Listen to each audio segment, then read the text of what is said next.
ಹರೇ ಕೃಷ್ಣ. ಅಧ್ಯಾಯ 3 ಶ್ಲೋಕ 2. ಈ ಶ್ಲೋಕದಲ್ಲಿ ಸಂದಿಗ್ಧಾರ್ಥದ ಖಂಡಿತವಾಗಿಯೂ ಮಾತಿನಿಂದ ಬುದ್ಧಿಯನ್ನು ಭ್ರಾಂತಿಗೊಳಿಸದಿದ್ದೆಯೇ ನಿಶ್ಚಯವಾಗಿಯೂ ನನ್ನ.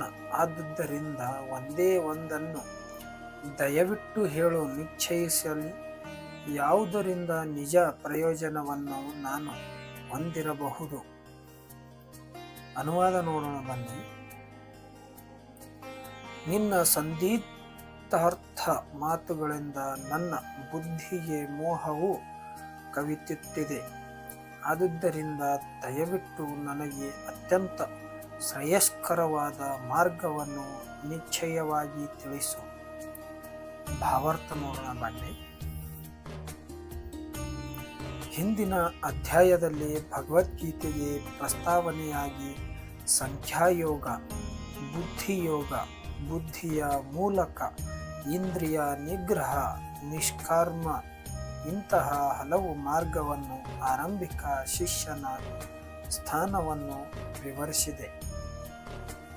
ಇವನ್ನು ವ್ಯವಸ್ಥಿತವಾಗಿ ನಿರೂಪಿಸಲಿಲ್ಲ. ಕ್ರಿಯೆ ಮತ್ತು ಗ್ರಹಿಕೆ ಸಾಧ್ಯವಾಗಲು ಇನ್ನೂ ವ್ಯತ್ಯಾಸವಿರದಾಗಿ ಮಾರ್ಗದ ರೂಪರೇಷ್ಮೆಯ ಕೊಡಬೇಕು.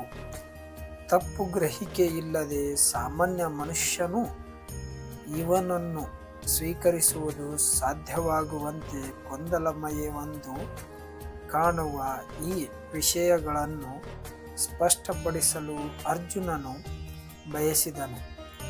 ಮಾತಿನ ಚಮತ್ಕಾರದಿಂದ ಅರ್ಜುನನಿಗೆ ಗೊಂದಲವನ್ನು ಉಂಟು ಮಾಡುವುದು ಶ್ರೀಕೃಷ್ಣನ ಉದ್ದೇಶದಿಂದಿಲ್ಲದಿದ್ದರೂ ಅರ್ಜುನನಿಗೆ ಶ್ರೀಕೃಷ್ಣ ಪ್ರಜ್ಞೆಯ ಪ್ರಕ್ರಿಯೆಯು ನಿಷ್ಕ್ರಿಯವಾದ ಅಥವಾ ಕ್ರಿಯಾಶೀಲವಾದ ಅರ್ಥವಾಗಲಿ ಎಂದರೆ ಭಗವದ್ಗೀತೆಯ ರಹಸ್ಯವನ್ನು ಅರ್ಥ ಮಾಡಿಕೊಳ್ಳ ಬಯಸುವ ಎಲ್ಲ ಗಂಭೀರ ಅಭ್ಯಾಸಗಳಿಗಾಗಿ ಅರ್ಜುನನು ತನ್ನ ಪ್ರಶ್ನೆಗಳ ಮೂಲಕ ಶ್ರೀಕೃಷ್ಣ ಪ್ರಜ್ಞೆಯ ಮಾರ್ಗವನ್ನು ಸ್ಪಷ್ಟಪಡಿಸಿದ್ದಾರೆ.